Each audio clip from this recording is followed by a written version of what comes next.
¿Cómo están, salamandras y salamonkeys y obviamente chismenautas? Estoy aquí con la senadora Ale Lagunes porque pues vino aquí a platicar de un tema que a mí obviamente me interesa muchísimo, que es el uso de psicotrópicos para fines de salud mental. Y además, obviamente, como es podcast vulnerable, vamos a hablar de temas pues, más personales. Entonces, mi querida senadora Ale. Gracias por invitarme. Oye, yo quedé de verdad fascinado contigo y obviamente no lo estoy diciendo porque ya anda de ñi, ya sabes, así son, excepto mis salamandras son bien chidas.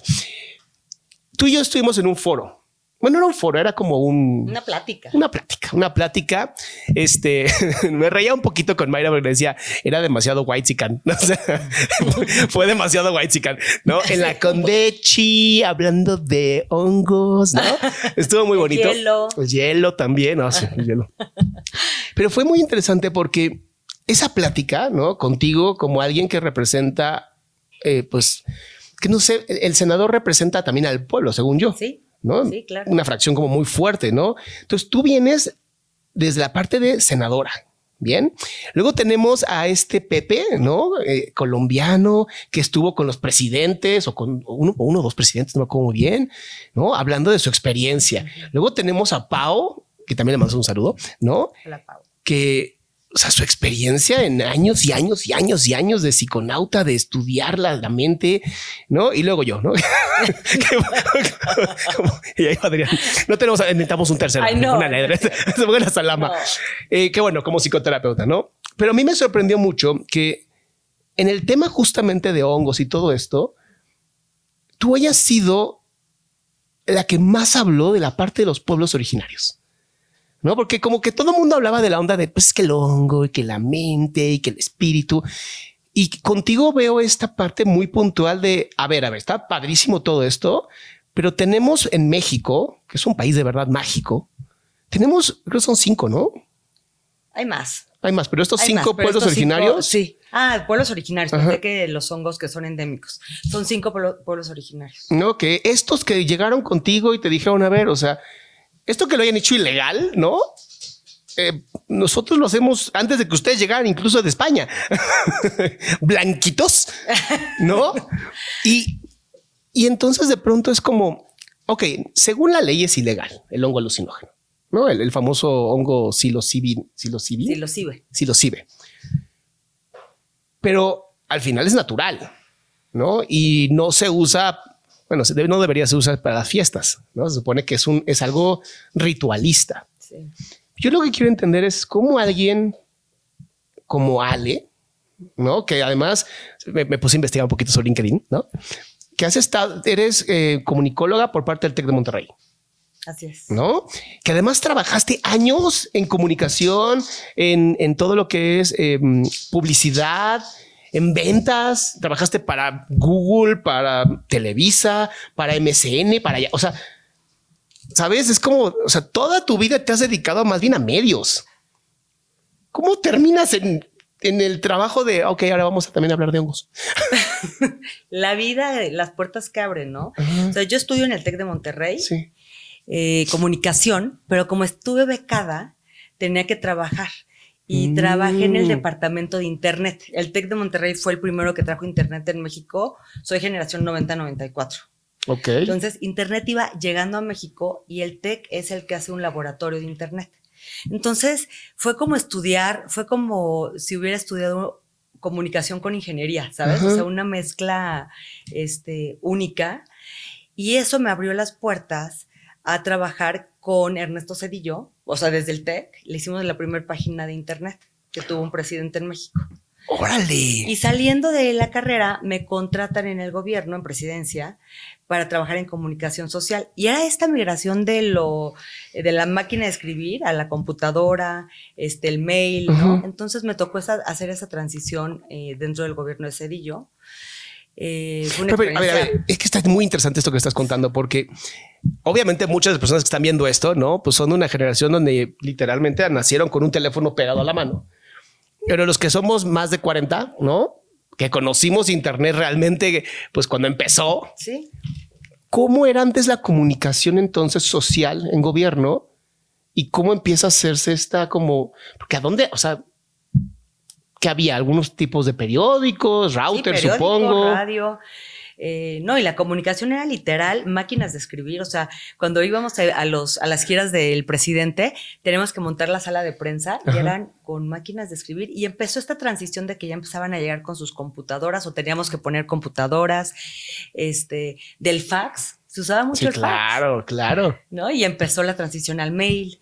Entonces fue súper interesante poder vivir eso. Fíjate, y nunca me imaginé que iba a regresar al gobierno, ¿no? Claro. Eso fue en el 96. En el 95, 96 trabajé en presidencia.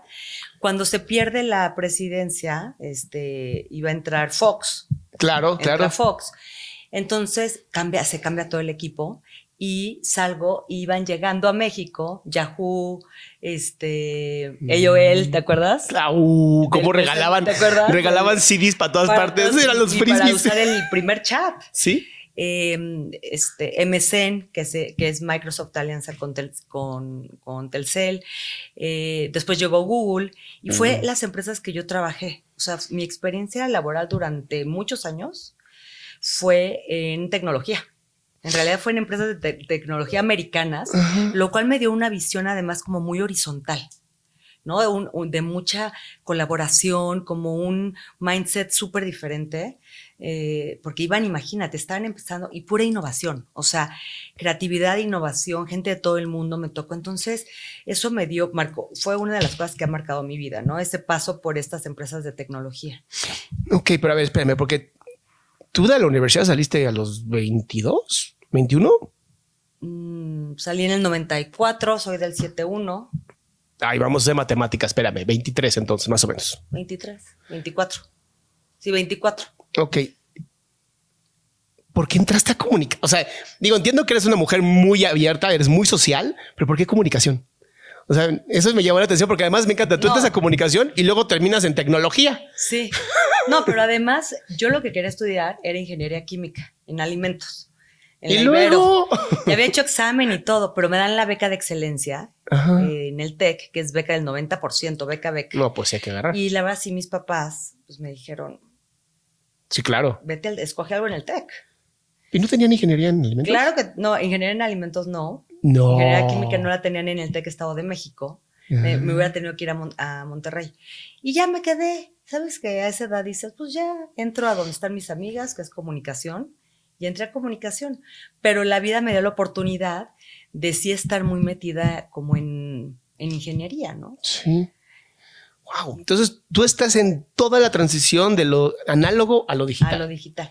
Y mi último trabajo en esas empresas fue Televisa. Yo ayudé a Televisa también a hacer una transición sobre todo de contenidos en revistas y de tele para llevarlos a plataformas digitales. Y ahí conozco a un gran mentor que me empieza a llevar a juntas con políticos. Ok. Claro, para ofrecerles la parte de medios tradicionales y la parte de internet, que eso fue 2008. Si te acuerdas, 2008, la campaña de Obama marcó historia. Fue la primera campaña digital del mundo y pues revolucionó la forma de hacer campañas políticas. Mira. Y conozco al entonces gobernador Enrique Peña Nieto. En Estado de México. En Estado de México. Claro. Y me dice, sí quiero internet y quiero incluso que vayas preparando el equipo para la presidencia 4 años antes. Wow. Entonces, pues de ahí, o sea, de Televisa brinco a hacer el equipo de campaña digital durante 4 años antes, y en ese inter hice la campaña de Rubial Ávila para el Estado de México en 2011 y 2012 la campaña presidencial. Y de ahí yo la verdad dije, pues me salgo, pongo mi agencia de comunicación digital, ¿no? Y me invitó a ser parte del equipo. O sea, tú estuviste entonces con Cedillo. Con Cedillo. Luego con Peña Nieto. Sí. ¿Cómo era en ese momento cómo eran las campañas? Digo, además de que salían a la calle y que de verdad Peña Nieto fue de los más populares porque sí se movió muchísimo con la gente. ¿Cómo era la parte digital? O sea, ¿qué usabas? ¿Email? ¿Qué usabas? O sea, no, ya en la campaña del 12 sí fue una... Ya había Twitter, creo. Sí, claro, Twitter. Twitter ya estaba súper fuerte. Era la Twitter y Facebook, ¿no? Eran como cierto. que Twitter donde estaban todos los líderes de opinión y Facebook pues más como población en general, ¿no? Le llamábamos Círculo Rojo y Círculo Verde. Okay. Entonces hicimos campañas increíbles. La verdad es que fue un candidato muy abierto a hacer videos, a hacer pues como happenings digitales. Y bueno, fue una campaña que ganó muchos premios porque sí fue muy, muy, muy diferente y fue la primera campaña presidencial digital. Okay. Ahora, crisis todos los días. Claro. Nos tocó el 132. Es verdad, es verdad. Que fue una crisis en digital terrible. Entonces, una campaña, estás en modo supervivencia. Estás en fight or flight así todo el tiempo, ¿no?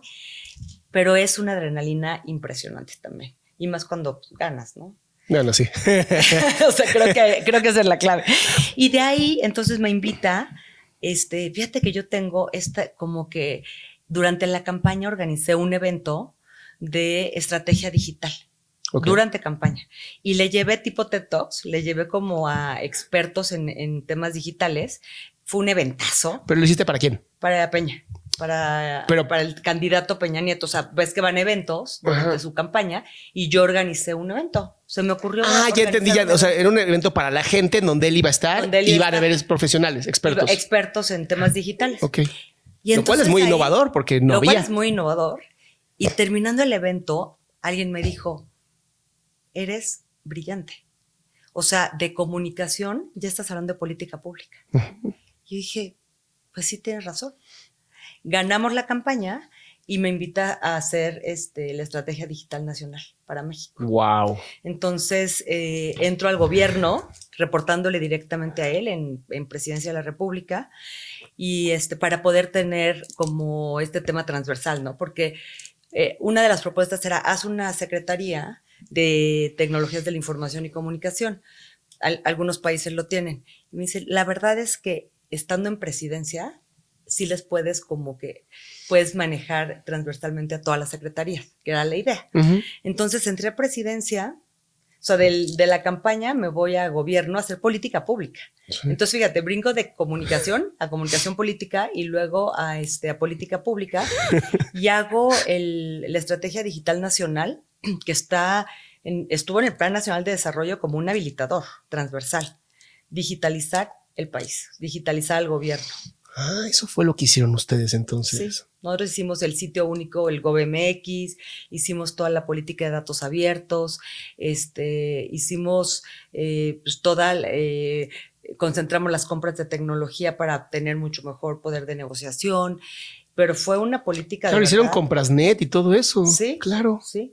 Es más, esto digo, a lo mejor estoy mal porque no sé mucho política y no me meto mucho, pero con él empezó también, el presidente Peña Nieto empezó también lo de los emprendedores, creo. Sí. El Instituto Nacional del Emprendedor. Ajá. O sea, sí fue y trabajamos muchísimo con ellos también. Había muchísimo apoyo a la innovación, a los emprendedores. La estrategia digital, pues se fue digitalizando los miles de trámites que hay en el gobierno. Sí. Entonces la idea siempre de esa agenda fue quitar, o sea, que el mexicano no tenga que ir a una oficina de gobierno, que a través de internet pueda resolver cualquier cosa. O sea, realmente mucho de la visión era que el gobierno sea transparente. Tienes nada más que hacer la vida más fácil para tus ciudadanos. Entonces fue de verdad otro de los grandes hitos para mí, trabajar en gobierno y poder tener esa capacidad. Cuando te empoderan, de verdad puedes hacer cosas que parecen imposibles. A ver, es que está muy interesante porque normalmente todavía estamos hablando de 2008, 2012, ¿no? Estamos hablando todavía de un momento pues muy misógino, ¿no? Sí. Todavía en política y en país completo, ¿no? Sí. No era como muy, digo, el presidente estaba casado con una actriz, ¿no? Entonces era como esta onda como de las mujeres siguen siendo como lindos objetos, ¿no? Y había algunos como frentes fuertes de mujeres, pero normalmente no era como muy visto. ¿Cómo es para ti? Porque además no creo que hayas entrado a la carrera pensando voy a terminar en política pública, ¿no? O sea, y entonces, ¿cómo es para ti de pronto el que te digan tienes que ayudarnos a digitalizar absolutamente todo, entendiendo que, pues obviamente México no es Ciudad de México, ¿no? Para que quede muy claro. Sí. Y tienes que empezar a trabajar con personas, a lo mejor de muchos estados, en donde que llegue una mujer con poder. No sé, o sea, ¿cómo te enfrentas a esto? Y además la burocracia, ¿no? ¿Y qué va a pasar con mi trabajo? ¿No? Si yo me dedicaba a poner los sellitos. ¿Qué pasa? ¿Y cómo lo manejas? ¿Cómo trabajas todo ese estrés? Sí, creo que ese fue uno de los grandes retos, ¿no? Ser mujer en política sigue siendo un reto. Ajá. Tienes que doblemente demostrar, ¿no? Claro. Y cosas que de verdad es muy sutil, a veces no nos damos cuenta, pero la cultura mexicana, o sea, sí está en el DNA la misoginia. Incluso de mujeres, ¿eh? O sea, Sí, o sea, no es nada más. Sí, no es exclusiva. Nada más esta sociedad patriarcal, pero también de misoginia. Que tú oyes muchas veces a mujeres hablando muy mal de otras mujeres, Sí. e incluso tratando diferente a su hijo hombre que a su hija mujer. Uh-huh. Entonces, esto está como muy impregnado en la sociedad, ¿no? Y se ha ido rompiendo, pero la verdad es que yo creo que todavía estamos lejos de llegar a una sociedad realmente equitativa. Me gusta decir equitativa en vez de igualitaria, porque no somos iguales. No, y no. creo que ahí también, y en esta experiencia además de gobierno y ahorita en el Senado, gran parte de lo que, o sea, yo soy quien soy, ¿no? Y soy mujer. Uh-huh. O sea, en primer lugar soy mujer. Entonces creo que, y nos complementamos muy bien con hombres. Fue un gabinete de pocas mujeres. Fue un reto porque sigue habiendo este tema de, ¿será que sí, no? ¿Será que sí es buena o por qué está aquí? ¿No? Este cuestionamiento de por qué estás tú aquí, por qué tú me vas a mandar. Pero de nuevo lo digo, no solo de hombres, también de mujeres. Uh-huh. Parecería que hay una competencia entre las mujeres, que pocas lo dicen, pero yo creo que la sororidad ha sido más discurso que práctica. Okay.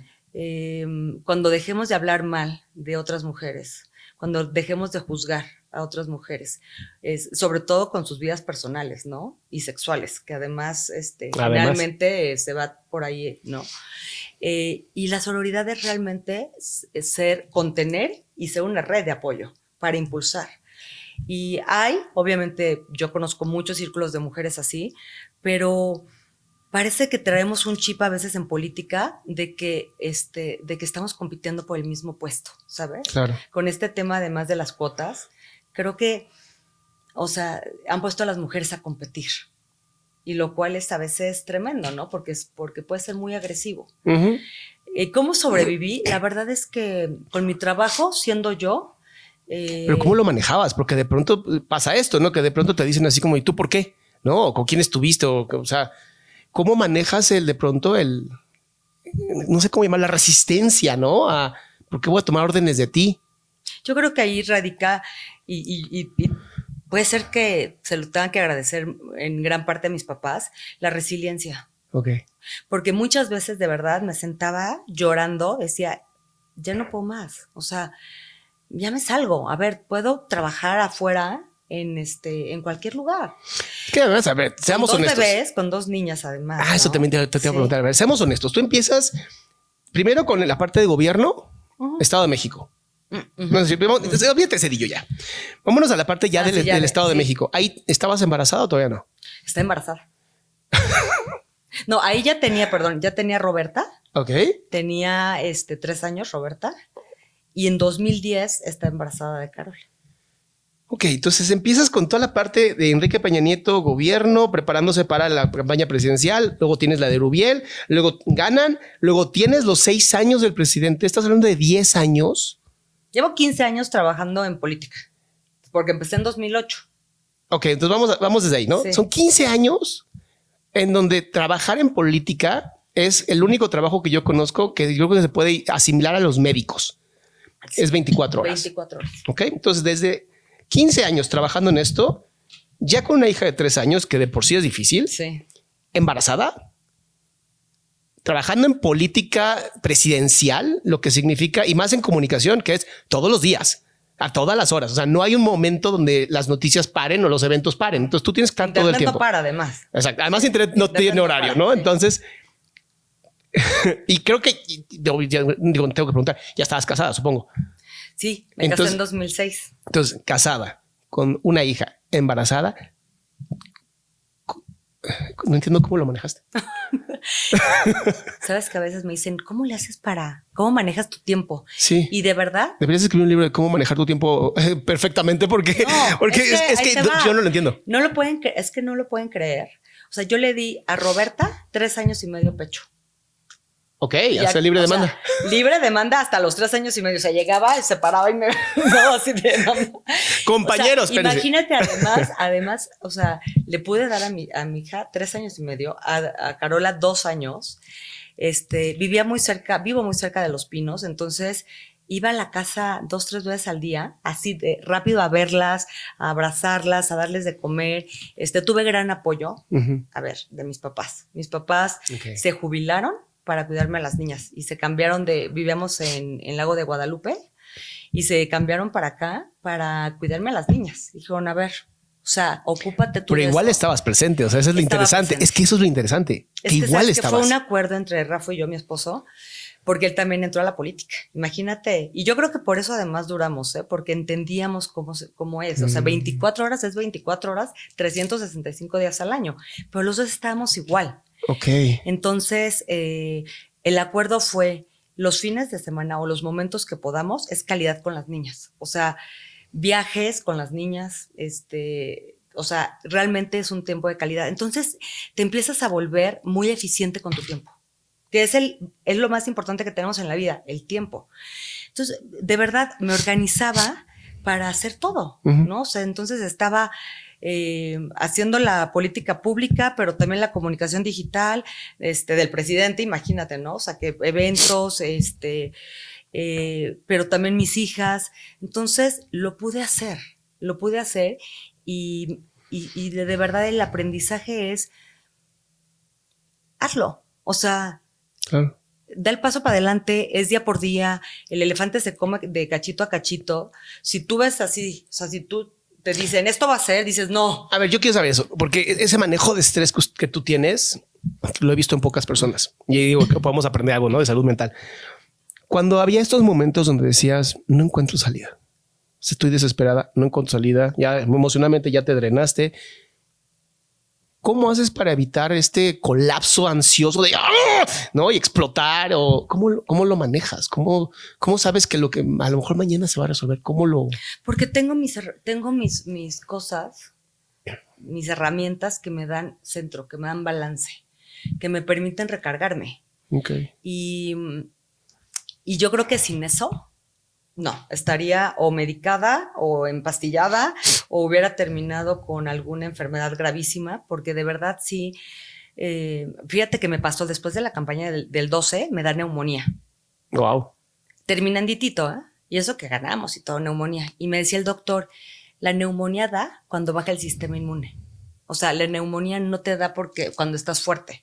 La neumonía da cuando tu sistema inmune está en el piso. Es que lo desgastaste. Y lo que pasa es como los soldados cuando regresan de la guerra, después de ese tema de adrenalina, te vuelves adicto a la adrenalina, lo cual te mantiene trabajando y durmiendo 2-3 horas al día, así, O sea, yo dormía 2-3 horas, me levantaba, hacía ejercicio, me iba a trabajar, terminábamos 2-3 de la mañana, hubo momentos de crisis terribles que no dormíamos, pero termina la campaña y obviamente mi sistema inmune en el piso, la neumonía, que obviamente salí perfecta, pero también entendí que lo más importante, además del tiempo, es mi salud.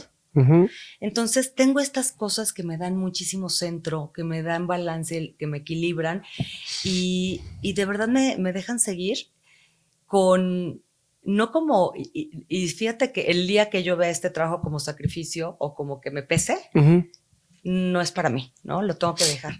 Pero con el gozo de hacer lo que estoy haciendo. Cada día trabajé así. Ahora, así como un poquito de chisme, ¿no? Los presidentes pueden, o sea, contestan Twitter y mensajean en Twitter o realmente ni lo tocan. Él confiaba en mí, pero sí checaba yo los tweets con él. O sea, él me decía, yo lo redactaba, que mea culpa varios errores de ortografía, no eran de él, eran míos. que pobre porque le fue fatal, Pero él o sea, él me decía, a ver, quiero decir esto, ¿no? Y yo lo redactaba. Pero no es como que el presidente tiene el Twitter aquí y está Pero sí contestando los mensajes, pero inventando sí lo tiene. madres. Y... Sí lo tiene su cuenta de Instagram, su cuenta de Twitter. Ajá. Y, a ver, él leía todo, todos los comentarios, todos los memes. Coleccionó todos los memes que le hicieron. Wow. O sea, me dijo, quiero que todos los memes me los guardes en un disco duro. Se moría de risa, le encantaba ver.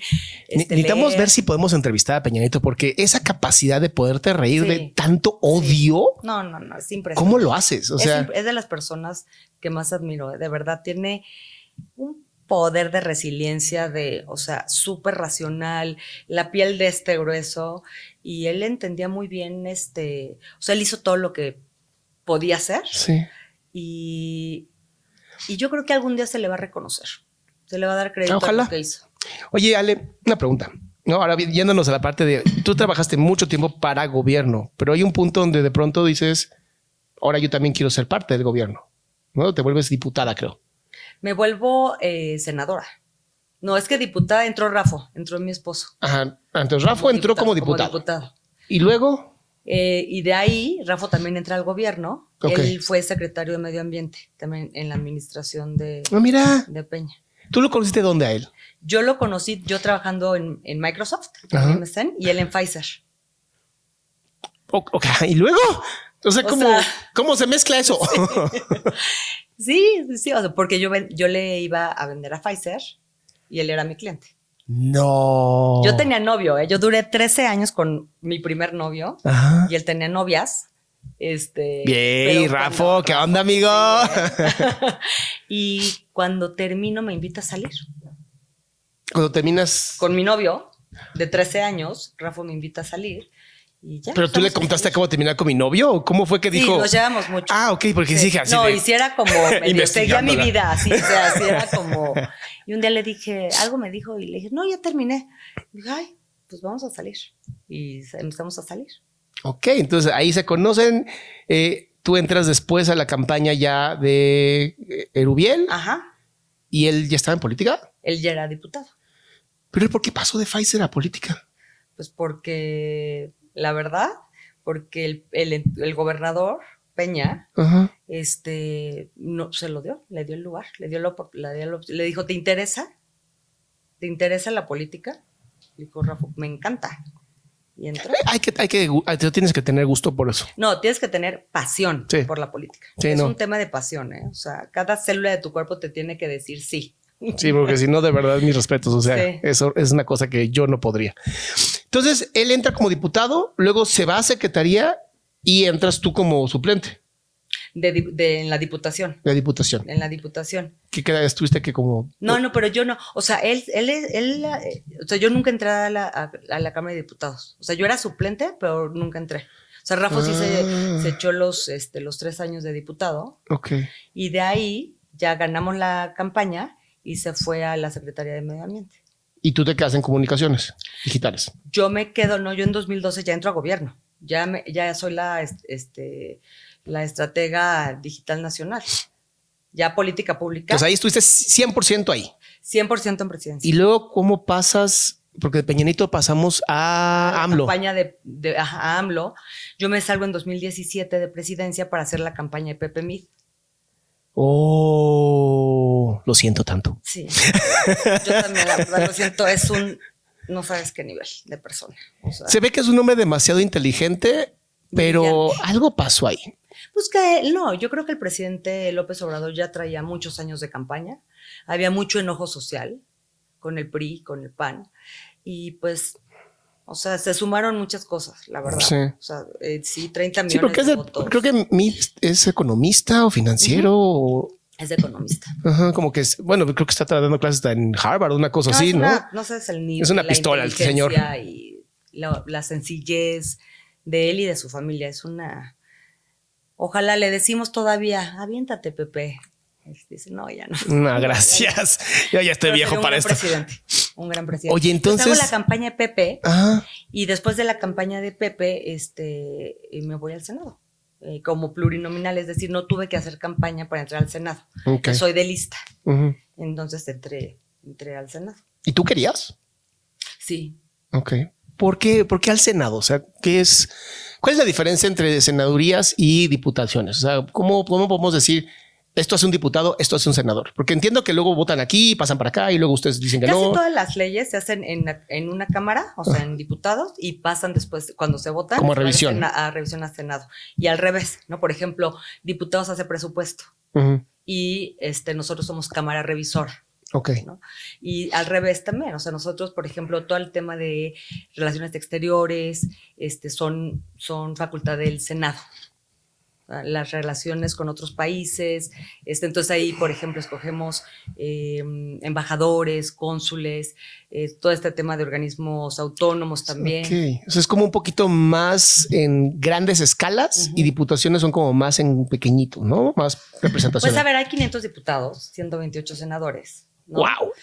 Todos representan algún estado, o sea, tanto diputados como senadores. Pero pues son las dos cámaras que la idea, o sea, el objetivo es balancear un poco con el ejecutivo, ¿no? O sea, realmente en una democracia lo que tienes es el poder ejecutivo, que está el presidente, las cámaras, que es senadores y diputados que representan al pueblo de México, ¿no? En diferentes estados y y el poder judicial, ¿no? Pero es cómo se acomoda el gobierno y la diferencia, o sea, el Senado es como, para mí era como la cereza del pastel, de verdad, o sea, es como muy alto nivel, ¿sabes? Puedes y hacer leyes, o sea, en gobierno yo hice política pública y en el Senado haces leyes, o sea, lo que haces es, pues, puedes modificar la Constitución, imagínate la poder. Magnitud, ¿no? Y el poder, y ha sido una experiencia maravillosa. Oye, cuando tú entras como senadora, tú tienes que tener como un tipo de agenda, se te da una agenda, o sea, ¿cómo eliges tú de pronto? Yo me quiero dedicar a hongos alucinógenos. ¿Cómo pasa eso? Pues porque son tus agendas, son tus causas. Esto es lo que ha sido increíble, increíble. Tengo 3 causas que además yo digo que se relacionan. Una es, pues vengo de tecnología, pero ahorita estoy muy metida en inteligencia artificial. Ok. El otro es salud mental, pero con innovación para regular los hongos y los IBES. Y el otro es cambio climático, medio ambiente. Y los 3 es como mi triángulo y además lo veo perfecto cómo se relacionan los 3, ¿sabes? Pero es que si está como muy lejos una de otra, ¿no? No, están muy cerca. Parecería que están lejos, pero está muy cerca. O sea, digo, yo me apasioné obviamente por la parte de salud mental, ¿no? Esa es mi área, ¿no? El área de salud mental. Inteligencia artificial a mí me llama mucho la atención, puesto que a diferencia de nosotros los seres humanos que podemos poner la atención en una cosa y luego pasarla rápidamente a otra, las computadoras al tener varios procesadores pueden tener atención en todo al mismo tiempo, ¿no? Vámonos ahora sí que de cambio climático, inteligencia artificial y por último el tema que más me encanta, pero porque quiero que te quedes todo el podcast, entonces voy a hacerlo así. Cambio climático. México hoy trae ahorita una agenda, bueno, desde que entró el presidente López Obrador, trae una agenda más como de carbón, petróleo, ¿no? Como esta idea de combustibles. Pues lo que siempre ha funcionado, ¿no? Old money, ¿no? Dinero viejo. Y hay una agenda de cambio climático muy fuerte hace como 10 años, un poquito más, en donde sí estamos viendo, incluso lo pueden ver hoy, no estamos mintiendo, ¿no? Si tú te metes a esta cosa de tu teléfono y te metes al clima, te habla de los promedios. Estamos 5 grados arriba del promedio anual. Eso no es normal. Había habido las temperaturas que hemos vivido este año. Nunca en la historia de la humanidad. Ajá. O sea, sí se está calentando el planeta. Sí, porque eso me llama mucho la atención, que hay gente que todavía lo niega, ¿no? Sí, que no existe. Que eso no existe. Y yo digo, pero existe. Es que o sea, ya ni siquiera es mi feeling como de, siento que está más caliente. No, literalmente estamos en septiembre en este momento grabando en octubre. Estamos en octubre. Calor. Y hace 5 grados por encima de lo que se registró el año pasado. Sí. No 1 grado. No, 5. Y entonces... sin lluvias. Además, ¿no? Acabo de leer en la Reforma que hay un problema gravísimo de falta de agua. ¿Cómo estamos en México a nivel de políticas públicas de cambio climático si seguimos apuntando a un tren en el sur de México? ¿Qué digo? ¿Es necesario explotar el sur de México? Estoy seguro que sí. Ahí creo que tuvo un gran acierto en generar turismo en esa área porque no había. O no había, pero en zonas muy chiquitas, ¿no? Pero es un tren de diésel. uno de los gasolinas más contaminantes que existen. Entonces, o sea, ¿cómo estamos? Es que siento que es paradójico, ¿sabes? Que hacemos una y hacemos otra. Yo creo que es muy fácil. O sea, no es prioridad para este gobierno el tema del medio ambiente. Y el sexenio pasado, el sexenio pasado se firmó el Acuerdo de París. Ajá, es correcto. México fue uno de los líderes en ese acuerdo, en la redacción del acuerdo. Y en los compromisos eran ir migrando de combustibles fósiles a combustibles limpios, ¿no? A energía limpia. Sí. México, es que ahorita, de verdad, o sea, México tiene todo, sí es el cuerno de la abundancia. O sea, tiene sol, hay estados que tienen sol todo el año. Tiene viento porque tenemos costas de los dos lados. Tiene agua, ¿no? El mar. O sea, puedes generar energía limpia todo el año. Sí. Pero se necesita políticas públicas transeccionales. Yo creo que el tema del medio ambiente y el tema de ciencia y tecnología deberían de ser políticas de Estado. Se le llama políticas de Estado, estas políticas que trascienden los sexenios, que es tan importante el tema que no puedes llegar cada 6 años a tirar a la basura lo que se ha hecho, ¿no? Lo puedes mejorar, pero sí, o sea, lamentablemente no está, y respetando muchísimo, cada presidente tiene sus prioridades, pero este sexenio no, el medio ambiente no fue una de las prioridades. Ahora sí está terrible, o sea, el planeta nos grita todos los días, paren, ¿no? Paren. Entonces, sí creo que se unen, y ¿quieres que te diga por qué? Creo que se unen los temas. Por favor, me encanta. Está comprobado que las redes sociales, y tú aquí lo vas a entender perfectamente, han generado un daño emocional y mental. Totalmente. Que no tenemos todavía idea qué va a pasar con estas generaciones que ya nacieron con internet y que llevan conectados a las redes sociales desde los 9, 10 años. Tal es el caso de mi hija Carola y de Roberta también. Te juro que es de los grandes arrepentimientos de mi vida haberles dado celular chiquitas y de repente ellas, o sea, sin yo saber, porque a los 13 años es cuando puedes abrir una cuenta de las redes sociales. O sea, ellas ya habían abierto su cuenta de Instagram y ya estaban en TikTok, Y ya estaban siendo bombardeadas. Y ya están siendo bombardeadas con millones y millones de información que todavía no estás lista para recibir, de estereotipos, de sesgos. Y todavía no sabemos, hay un artículo interesantísimo del daño en estas generaciones. Además, es adictivo. Claro. Genera exactamente el mismo nivel de adicción que una droga. Sí. Exactamente lo mismo. Entonces, por eso ves a la gente, estamos platicando, agarra el teléfono, porque es adicción, agarra el teléfono y empieza a scrollear. Ajá.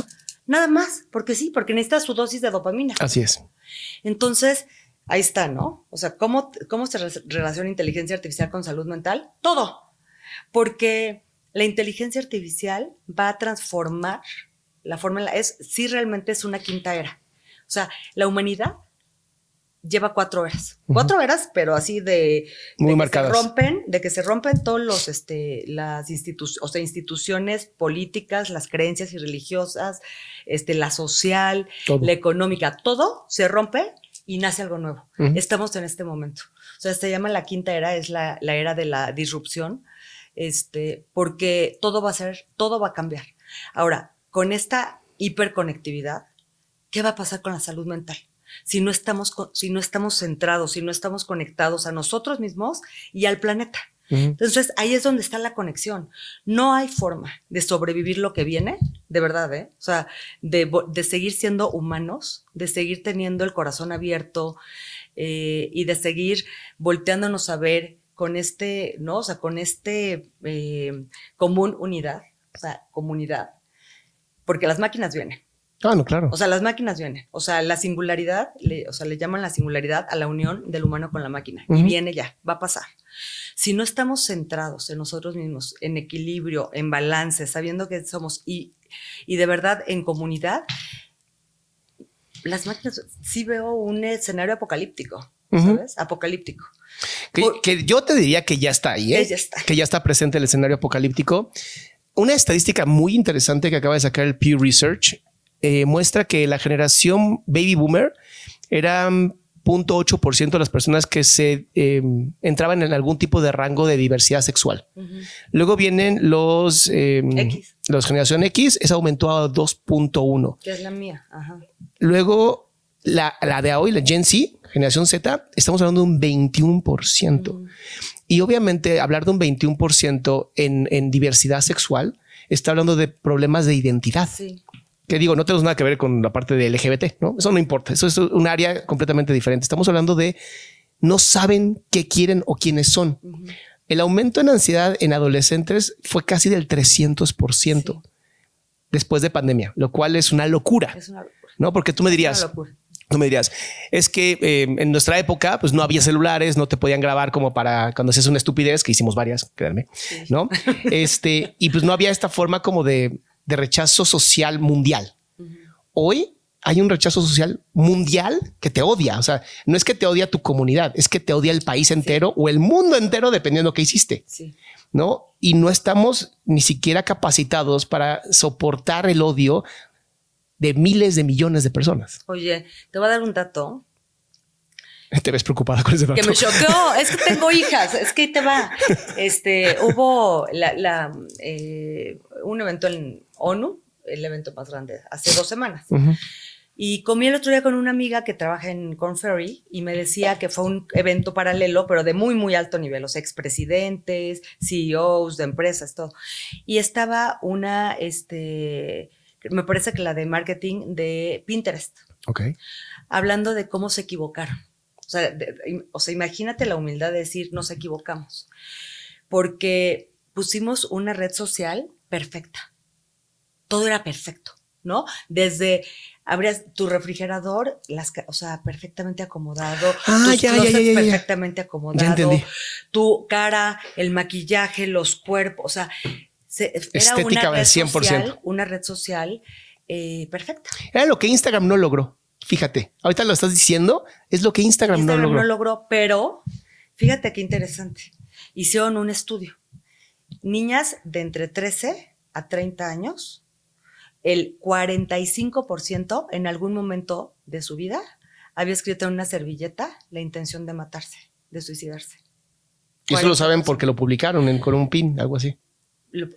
Porque hicieron una encuesta. ¡Hala! Y dentro de esta encuesta mujeres, sabiendo y viendo este tema de, a ver, estamos poniendo lo inalcanzable, nunca es suficiente, ¿no? El tema de nunca es suficiente estar así, nunca es suficiente tener el refrigerador, nunca, como lo tienen, nunca es suficiente vestirme así, Y creo que Instagram está igual, ¿eh? O sea, todo el tiempo, imagínate, yo estábamos en una super vacación con mis hijas, que además ahorramos todo el año para llevarnos en verano, y decían, ay, qué padre estar en España, porque sus amigas estaban en España y posteando cosas de España, ¿sabes? Nunca es suficiente. Este tema de nunca es suficiente está causando un daño a la salud mental. O sea, niñas de 14, 15 años con ataques de pánico. ¿Cuándo habías visto eso, Adrián? O sea, sí, a lo mejor en casos donde sabías que el papá se había muerto, o la abuelita, no casos graves donde dices, era lógico, está en trauma. Pero hoy el trauma es digital. Es digital. Oye, yo no sé si tú sabías este tema, pero los últimos estudios que han hecho sobre redes sociales dicen que si tú pasas más de 1 hora, 61 minutos, ya 60 minutos no pasa nada. 61 minutos aumentas en 700% las posibilidades de una depresión. ¿Qué digo? 700%. Que yo como psicoterapeuta diría, bien por ustedes, ¿no? Más trabajo para mí. No, pues está cañón. Pero la realidad es que si lo ves desde una parte social empática, es muy triste el abandono que hay hoy de los padres hacia los hijos, porque es un abandono. Sí, es un abandono. Ahora, les das el teléfono o el iPad para déjame platicar, ¿no? Déjame estar. Sí, lo cual es, ¿sabes qué es lo más interesante? Que estaba yo leyendo unos estudios de psicología y psiquiatría, en donde la razón por la que nuestra generación tiene esta capacidad de discutir cosas tan importantes, de hablar de cultura general, es porque como no había celulares y no nos tenían entretenidos, teníamos que estar sí o sí escuchando las pláticas de los adultos. Aunque, ¿sí? ¿Sabes? Era como de... Yo me acuerdo así, mi mamá con la mirada me controlaba así de te sientas y escuchas. Ajá, y escuchas. Y entonces nuestra generación, que yo soy de la última ya colita de nuestra generación, sabemos cosas como... Y leíamos. ¿Dónde está India? ¿No? Sí. O dónde está, no sé, Portugal. Y eso nos ayudaba porque pues, desde las conversaciones sabíamos de política, Sí. sabíamos de muchas cosas que hoy ya no, porque estás en la mesa y a lo mejor papá y mamá están hablando de algo de política y tú en el celular perdido completamente, ¿no? Y el contenido en internet es malísimo. Casi, Pues, a ver, tienes es lo que escogerlo quiere muy bien. la gente, ¿no? Es lo que quieren, ¿no? O sea, obviamente a quien sigues, ¿no? Exacto. Pero de verdad, no, a veces me enseñan unas cosas que digo, no puede ser que estos sean líderes de opinión, influencers, ¿no? Ajá. Hablando de estas cosas. Pero a ver, tú dices que una parte de tu agenda es la inteligencia artificial. ¿La agenda qué pretende? O sea, ¿pretende una ley de qué? La agenda pretende, ahorita el debate mundial, es qué hacemos con la inteligencia artificial. O sea, qué regulamos y qué se autorregula. El debate ahorita es, más bien como la conversación es ética. Porque sí es de tal magnitud disruptivo que, por ejemplo, la clonación. ¿no? Otra de las grandes discusiones que hemos tenido. Desde la oveja Dolly. Imagínate. Pero a ver, sí tenemos la capacidad de clonarnos. Sí, claro. Decidimos no hacerlo. Y ahorita el debate en la inteligencia artificial es cuáles son las líneas rojas que no vamos a dejar pasar, que las máquinas no van a poder tomar la decisión final, ¿no? El tema de la inteligencia artificial es que son máquinas, o sea, aprendiendo ellas mismas, con los millones y millones de datos que durante años nosotros les hemos digitalizado. Les hemos dado. Entonces, el alimento son los datos de 8, o sea, de 5 billones de personas. Imagínate nada más la capacidad que tiene, o sea, solo en un minuto de YouTube, o sea, que tú subes información, un minuto equivale a 300 horas de gente subiendo información. O sea, cada minuto hay 300 horas que están subiéndose a Internet. Obviamente, algoritmos de Internet, de YouTube, lo traducen automáticamente en todos los idiomas y es información. Esa información puede ser leída por estos aparatos. Tipo ChatGPT, ¿no? O sea, por dar el ejemplo ahorita como que la más famosa hoy. La más famosa para Ibar, ¿no? Pero ellos lo que hacen, o sea, ya tienen los algoritmos, el poder de cómputo, porque ya estamos hablando de cómputo cuántico, ¿eh? Sí. El poder de cómputo para en segundos hacer estas correlaciones de millones y millones y millones y millones de datos. Eso es la inteligencia artificial. Ajá. Entonces, cuando llevamos mucho tiempo nosotros, o sea, por ejemplo, ¿por qué en Instagram nos aparecen anuncios de cosas, de algo que dije? O sea, yo dije, ay, quiero cambiar las cortinas. Nos escuchan todo el tiempo. Te están escuchando, escuchan palabras y te muestran anuncios, ¿no? Uh-huh. Luego empiezan a hacer correlaciones. ¿Quiénes son tus amigos? ¿Cuántos años tienes? ¿Dónde vives? Y te empiezan a mostrar también cosas que tú necesitas. Sí, el buyer's persona. Entonces, está impresionante cómo hasta nos preguntamos, ¿realmente somos libres de pensamiento? ¿Realmente somos libres de elección? No, pero no vamos a empezar a entrar en determinismo filosófico, ¿no? La inteligencia artificial, de verdad, ¿por qué? Porque lo que queremos regular, por ejemplo, es que las plataformas sean transparentes. ¿De dónde estás sacando los datos? ¿Cómo se están tomando las decisiones? Hay que corregir muchos sesgos. Claro. O sea, muchos empleadores ahorita con inteligencia artificial escogen quién se queda con un trabajo. Uh-huh. Con bases de datos que durante años han preferenciado a los hombres. Uh-huh. Entonces, evidentemente, van a seguir profundizando esto, que es un sesgo, si no corriges las bases de datos, ¿no? Claro. Y ese input sí es de humanos. Sí. O sea, sí es nuestra responsabilidad mejorar las bases de datos para que la inteligencia artificial pueda tomar, o sea, no es buena ni mala la inteligencia artificial, se está alimentando de datos que nosotros hemos puesto ahí. Sin embargo, yo he visto ya muchas personas que le saben a todo esto de la inteligencia artificial y han encontrado que sí tienen cierto sesgo hacia lo progresista, hacia lo izquierdista.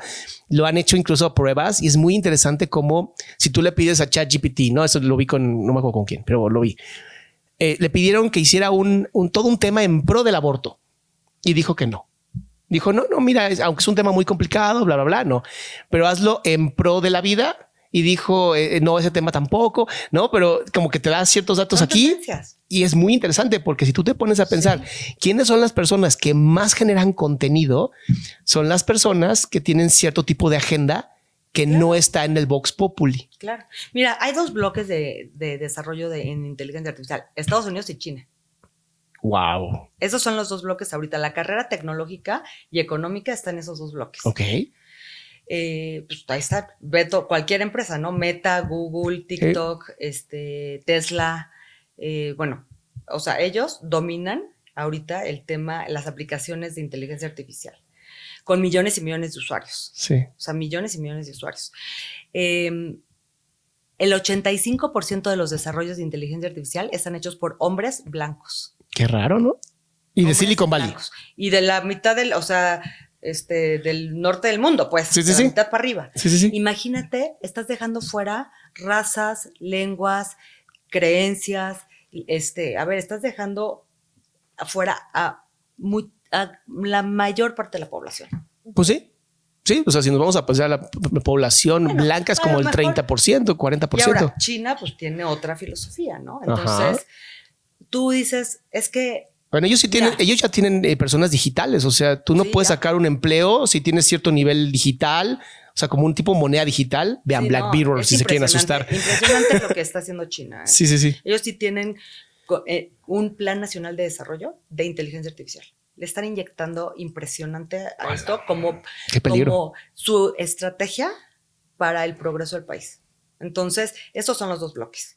Entonces, sí es muy interesante qué vamos a hacer, porque sí hay unos sesgos que esta tecnología puede profundizar contra mujeres, contra género, contra grupos vulnerables, y es porque las bases de datos están mal, ¿no? Entonces, bueno, ahorita, y además estamos viendo todos los días, todo el tiempo, por ejemplo, deepfakes. Ya no sabes diferenciar si es real o no. No se puede. Ya no se puede. Entonces, imagínate el daño ahí sí, a la dignidad, ¿no? Estamos viendo... no sé. O sea, un nivel de pornografía escandaloso con fotografías de niñas que las vuelven, ¿no? Que las transforman con inteligencia artificial. Sí. Entonces, pues ahí está la conversación. O sea, sí urge, pero algunos países están empezando a regular, pero son marcos muy generales porque todos los días hay algo nuevo. O sea, esto sí ya es cuántico. O sea, el avance es cuántico. Entonces, la discusión ahorita, lo que queremos en el Senado es durante estos 4 meses, con expertos y expertas, poder llegar a un marco regulatorio que por lo menos proteja los derechos fundamentales de los ciudadanos. Lo veo complicado porque además estos algoritmos y estas inteligencias, yo no he visto a nadie en el equipo como psicoterapeutas, psicólogos, neurocientíficos, todo es ingenieros. Sí, y todo es gente que además está regulada por algo que se llama game theory o teoría de juego, que está basada justamente en adicción. Te generó tanta ansiedad suficiente para que compres. Para que no solamente compres, sino que el siguiente link sea de dopamina para que te relajes un poquito, como el cigarro, ¿no? Que dices, me relajó el cigarro. No, es justamente el cigarro el causante de tu ansiedad. Ansiedad, dopamina, ¿no? Oye, yéndonos ahora sí a la parte, pues de salud mental, ¿no? Porque abriste justamente el tema de cuánta gente no está siendo representada por estos algoritmos. Y tenemos a nuestros pueblos indígenas, mexicanos, que es impresionante. Es de verdad, tienen unas... La filosofía es muy hermosa, ¿no? Pero obviamente no está hacia afuera, está para ellos, hacia adentro, ¿no? Tienes ahí a lo mejor un Greenberg, ¿no? Que se encargó medio de investigarlo y luego desapareció y nadie sabe por qué ni dónde está, ¿no? Y de pronto el laboratorio de la UNAM, que era de justamente la conciencia que estaba haciendo toda esta investigación, cierra por completo. Sí. Entonces nos quedamos literalmente años luz de la investigación. ¿Qué pasa, no? Porque además, por desgracia, las investigaciones que hay sobre drogas, todas están siempre sesgadas hacia son malas. Sí. Y es un hongo que nace de la tierra, que o sea, no se levanta y mata gente. Y ¿por qué de pronto dices este tema de la psilocibina, la salud mental? ¿Por qué de pronto dices eso es el futuro? Mira, realmente el tema de la salud mental no es muy nuevo para mí. Yo a los 25 años tuve una depresión muy severa.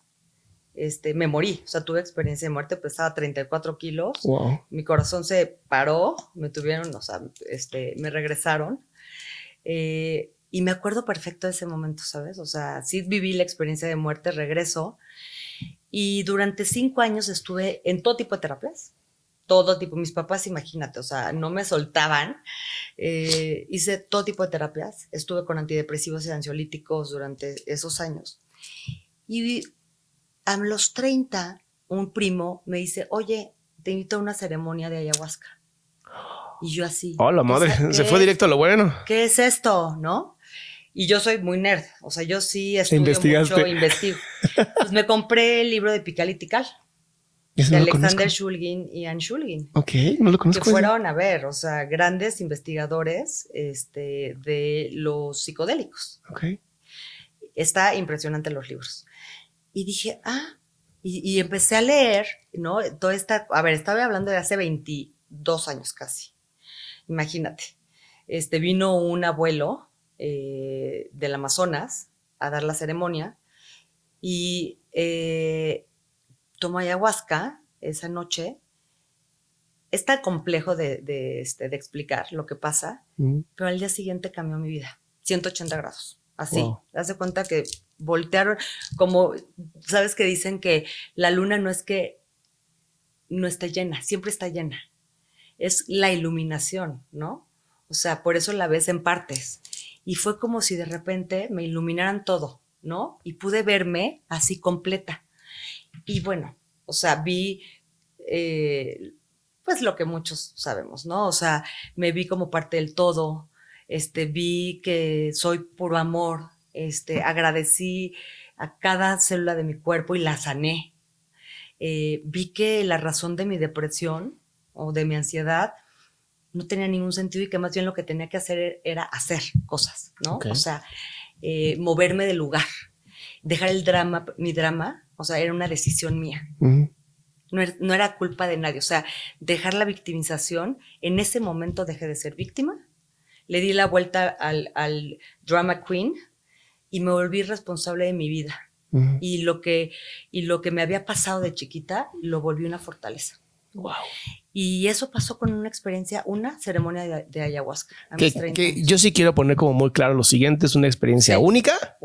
Es una experiencia que fue llevada por una persona que tenía años y años y generaciones de investigación y de conocimiento, ¿no? Porque sí tiene que quedar muy claro que no fuiste con la señora Pachita, ¿no? Que le dieron el ayahuasca y puso ahí su consultorio rápido, ¿no? O sea, era una persona. Era un abuelo. Ajá, de verdad. A ver, yo en algún momento, o sea, a ver, yo 5 años antes, o sea, me morí, o sea, tuve la experiencia de muerte. En ayahuasca es muy parecido. Es como, o sea, de verdad te mueres. Si es que el DMT es justamente lo que segregas cuando naces y cuando mueres. Entonces tú lo segregaste ya 3 veces. Ya 3 veces, o sea, sí, ya, o sea, entonces en esa experiencia yo me quería quedar. Es un éxtasis, o sea, es gracia, es el estado de gracia, es bliss, ¿no? O sea, es realmente el estado de gloria. Increíble. Yo no quería regresar, él se metió por mí. O sea, yo de repente veo, wow. Sea, son muchos símbolos y yo no quiero entrar al mundo, a este mundo, pero de repente veo un águila y era él y me dijo, tienes que volver. Tienes mucho que hacer. ¿Y tú? No, aquí está muy bien. Muy parecido a lo que me pasó 5 años antes, ¿no? De que me dijo una voz, tienes que volver. Y regresas. Entonces regresé y estuve después aprendiendo mucho de él. Él estuvo viniendo a México y estuve aprendiendo mucho, mucho de él. Y eso fue a mis 30 años, no volví a tomar yo, o sea, y también de nuevo, es un caso único, muy bien llevado. No volví a tomar antidepresivos y ansiolíticos. No, pues ya para qué. Hasta llega pandemia.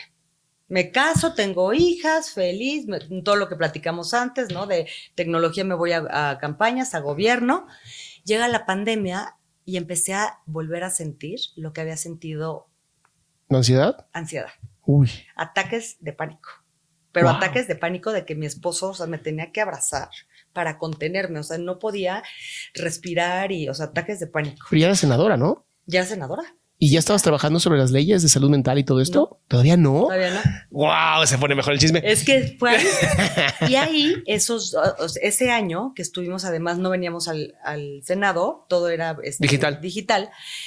Estábamos de verdad encerrados, pues Rafa, las niñas y yo, ¿no? Y la verdad es que empecé a ver, no solo en mí, sino en mi círculo muy cercano, también como estos brotes de ansiedad, de mucha ansiedad. Y me puse a leer, Adrián, y empecé a ver que esto no era en mi casa y no era en México, era en el mundo. El mundo entero. En el mundo entero, con un nivel de ansiedad impresionante. Y por otro lado, la comunidad científica y médica haciendo investigación con psicodélicos. Muy especialmente, con varios, pero quiero hablar de la psilocibina, que es uno de los alcaloides que está en el hongo psilocibe. Uno de los alcaloides. Ajá. Y me metí a leer, y viví mi proceso con muchas de las herramientas que además yo he aprendido a lo largo de mi vida. Y dije, regresando, voy a presentar una iniciativa para despenalizar, para reclasificar y para que esto sea una medicina, o sea, que sea parte de la salud pública. O sea, agarrar a los 5 pueblos originarios, porque tú contaste esto en el foro, que llegaron estos 5 pueblos originarios a hablar contigo, los representantes, sí, y decirte, a ver, está padrísimo que quieran investigar, pero nosotros somos los que tenemos generaciones de conocer. Y es que yo ya estaba lista con mi iniciativa, muy así, súper 3 hojas, ¿no? Y de verdad el universo te pone a las personas indicadas. Llega por un amigo, me presenta a Natalia Rebollo, que es la abogada, una de las abogadas que me ayudó a escribir la iniciativa, junto con Jesús Olamendi. Ajá. Me los presentan y ella me presenta a una abuela mazateca. Okay. Que desde los 7 años, o sea, dice que no sabe bien cuántos años tiene. Es que no sé bien, pero yo creo que por ahí de los 50 ando. Lleva desde los 7 años dando medicina. Tomando y dando medicina. 7 años. Fue una escogida, ¿no? Entonces, cuando conozco yo, vi a Alejandrina, a otros líderes de los pueblos, paré la iniciativa y dije, no, esto es mucho más grande que esto. Ajá. Esto es mucho más grande. Y empecé una serie de conversatorios, parlamentos abiertos y el foro intercultural, donde incluso vinieron abuelos de Perú y de Brasil a hablar de sus medicinas. Navajos también bajaron, vinieron los huirras, para hablar también del peyote. Uh-huh. Entonces que está en peligro de extinción, que quede muy claro. Y ese no se va a mover. Ahorita les platico de la iniciativa, pero el peyote pedido por los pueblos que usan esta medicina me dijeron no queremos que se despenalice. O sea, es que lo pondrían en riesgo. Lo ponen en riesgo. Sí. Y el cactus tarda años y años y años en crecer. A diferencia del hongo. A diferencia del hongo. Claro. Entonces, cuando yo conozco a los pueblos originarios y empiezo a ir incluso a la Nación Mazateca, ha cambiado mi vida. Ha cambiado mi vida. He hecho ceremonia con ellos, me han abierto las puertas, me dieron un bastón de mando. Mira, qué bonito. Y de verdad creo que parte de la responsabilidad que yo tengo y de esta libertad de conciencia es ser un puente entre lo ancestral y lo moderno. Uh-huh. Porque además en estas mesas siempre han estado presentes la comunidad médica, la comunidad científica, los académicos y los pueblos originarios. Entonces, imagínate la conversación de las cosmovisiones, ¿no? O sea, una cosmovisión de un pueblo originario y una cosmovisión de un psiquiatra. Claro. Pero ha sido increíble también. He estado en muchísimas reuniones con psiquiatras y con psicólogos, con psicoterapeutas, donde dicen, Ale, ya no nos damos abasto. O sea, las medicinas, los fármacos, y de nuevo quiero decir, a muchas personas les ayudan muchísimo. Uh-huh. Y es una gran herramienta. A mí, bueno, durante 5 años estuve con estos medicamentos, ¿no?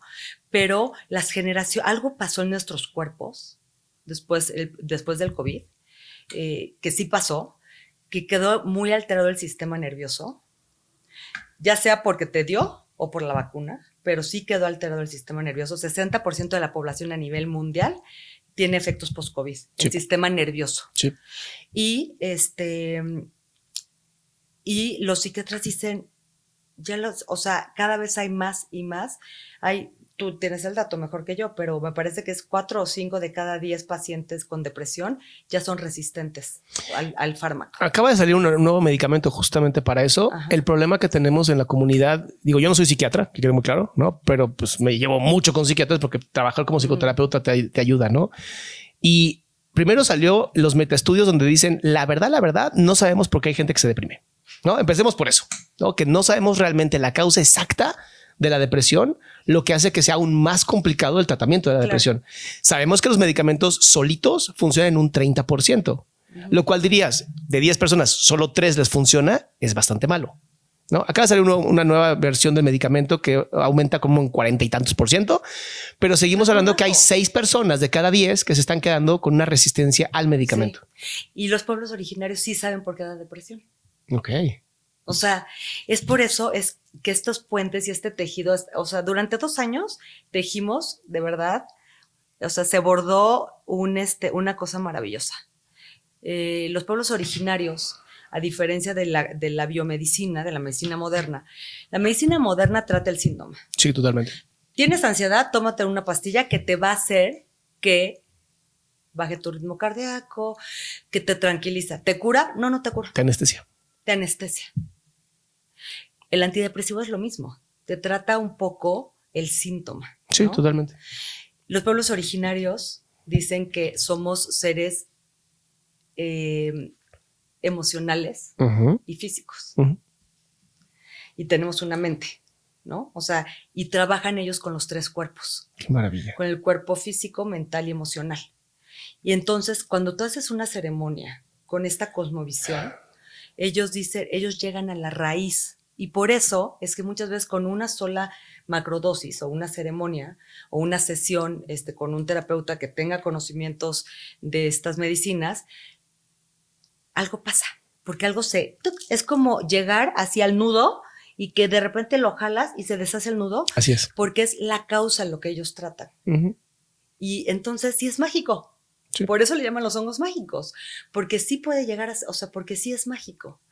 Y puede ser una sesión o varias sesiones, o sea, eso también te lo van diciendo ellos, pero entonces te juro que cuando logras atravesar ese momento, que puede estar en el consciente o en el subconsciente además, de muchísimo generalmente trauma y dolor, te curas. Entonces ellos dicen que no hay enfermedad, o sea, no hay enfermedades, en realidad hay emociones no tratadas.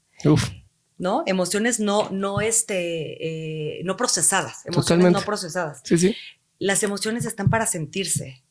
Y si tú, y esto tenemos que enseñarle a nuestros hijos, ¿no? O sea, por eso es que da temperatura, porque el cuerpo solito está equilibrando, claro. Te está sanando. Y luego queremos llenarlos de antibiótico y llenarlos de medicinas. Y lo que estamos haciendo es desconectándonos del cuerpo. Porque entonces adormeces las sensaciones y las emociones y entonces ya no aguantas, ¿no? El dolor. Claro. Y la verdad es que cuando logras cruzar por ese momento durísimo de trauma, de muchísimo dolor, está la luz y está la sanación. Eso es. Los pueblos originarios lo tienen súper claro. No podemos seguir tratando el síntoma porque ya hay resistencia. Claro. Porque hay un cambio de era, porque estamos diciendo así empecé, o sea, porque ya los sistemas se están cayendo, o sea, las farmas van a tener que cambiar. Sí. Las big farmas van a tener que cambiar porque han mantenido a la gente enferma, ¿no? Y estamos viendo Estados Unidos, ¿no? El gran imperio. Ve, por favor, la crisis que tienen con el fentanilo. Bueno, siempre han tenido crisis con todas las drogas, honestamente. Con todas las drogas, ¿no? Pero el tema es que hay porque no están tratando la raíz del problema, no están curando. No. Y a ver, ¿y desde cuándo está prohibido los hongos? Desde los 70s. Nixon, con esta lucha antidrogas, mete las hard drugs, heroína, cocaína, y dijo, está el movimiento contra cultura hippie. Pues no, también, estos cuates que quieren la paz y no quieren la guerra, mete todo lo que se están tomando a esta misma cubeta. Y meten todos los psicodélicos, que había mucha investigación sobre LSD, sobre hongos, pues varios, bueno, principalmente. Los más fuertes eran hongos y LSD y metanfetaminas como el MDMA. MDMA también, sí. ¿No? Y todos los meten a la lista 1. Sí. En esa lista 1, los países empiezan a sumar. Sí. Y al sumarte a este listado internacional, tienes que hacer en tus listas locales, ¿no? Y desde hace 50 años no se revisan esas listas. Con toda la evidencia que hay, de que los hongos, el LSD y el MDMA tienen uso terapéutico. Totalmente. Totalmente. ¿Para qué? Para lo que se les acusa, la lista 1 es, hacen mucho daño y pueden generar adicción. Nada que ver. Nada que ver, Nada porque que ver. además ayudan a las contra Ahora, las sí que adicciones. quede muy claro que nunca debes de hacer ninguna de este tipo de drogas sin una guía realmente preparada. Sí. ¿Ok? A ver, eso es de verdad, y lo digo cada vez que me prestan un micrófono. Es una medicina muy, muy, muy profunda. Sí. Trabaja a niveles que estamos aprendiendo, A niveles olvidados. a niveles olvidados. Los pueblos originarios saben cómo trabajar con estos mundos, porque si entras a diferentes capas. Los pueblos originarios lo conocen muy bien y hay psicoterapeutas, terapeutas, psiquiatras que se están preparando, porque ellos mismos lo dicen. Nosotros, por ser psiquiatras o psicólogos o terapeutas, no necesariamente sabemos cómo manejar una sesión. No. Tienes que aprender a manejar una sesión, porque, por ejemplo, en una sesión puede haber como un caso de medio esquizofrénico, ¿no? O de disociación. Sí, Pero totalmente. es parte del proceso, porque lo que hace es que te desconecta estas conexiones neuronales que han estado De toda la vida. De toda la vida, de quién sabe cuántos años. Lo que hace esta medicina es que desconecta. Entonces ahí hay un episodio, puede haber un episodio importante, que si no lo sabes contener. Que además, qué interesante lo que estás diciendo, ¿no? Porque algo que pasa mucho es los médicos como tal no tienen que vivir la enfermedad o el problema para poder medicar. O sea, me refiero, puede haber ginecólogos hombres, ¿no? Sin nunca haber tenido una vagina en su vida. Puede haber psiquiatras que nunca hayan tenido ansiedad o depresión y pueden entender. Solo en este caso de este tipo de drogas, drogas no me gustan, sustancias. Este tipo de sustancias, sí o sí, tienes que experimentarlo para poder entonces darlo. Es la única en donde yo sí te diría, si no lo experimentas, no puedes atreverte. No tienes idea dónde está el paciente. Así es. No tienes idea, sí lo tienes que experimentar. Y los pueblos originarios lo llaman, tienes que caminar el camino. Y caminar el camino es aprender. Ellos manejan varias capas en estos procesos ceremoniales, donde, por ejemplo, una de las capas es la relación, son tus relaciones. Claro. Imagínate, o sea, uno es tu cuerpo físico. Tus relaciones digitales, cuerpo, ¿no? O sea, tienes Mis que likes. tienes que ir sanando tus relaciones. Imagínate. Ya sea con tu esposo, con tu esposa, con tus hijos, con tus papás. Contigo. O sea, y así, pero son capas que un terapeuta tiene que saber. Tienes que caminar el camino, porque si no, no entiendes por lo que está pasando la persona que está en la medicina. Oye, ¿tu iniciativa entonces es solo despenalizar o ya también incluye protocolos para que nos especialicemos los psicoterapeutas? Sí. O sea, ¿cómo está la iniciativa? Bueno, la iniciativa está, en primer lugar, sacar del Código Penal, o sea, sí despenalizar, descriminalizar la psilocibina, la psilocina y los hongos psilocibes, porque esas tres están en la ley. La categoría. La psilocibina y la psilocina se hacen en laboratorio, son sintéticas. Y el hongo crece en cualquier lado, natural. Voy a sacar... Perdón, es que lo siento, es que yo lo interrumpo así, pero cuando tú le presentas esto a los pueblos originarios, ¿ellos qué opinan de solamente la parte química del hongo? ¿Creen que hace el mismo efecto o es como de están perdiendo la base? Ellos dicen, seguramente sirve, es uno de los alcaloides del hongo. Hay muchos. Se han descubierto 5 alcaloides, pero para los pueblos originarios, ve qué cosmovisión tan preciosa. Ellos dicen, tiene un espíritu el hongo. Yeah.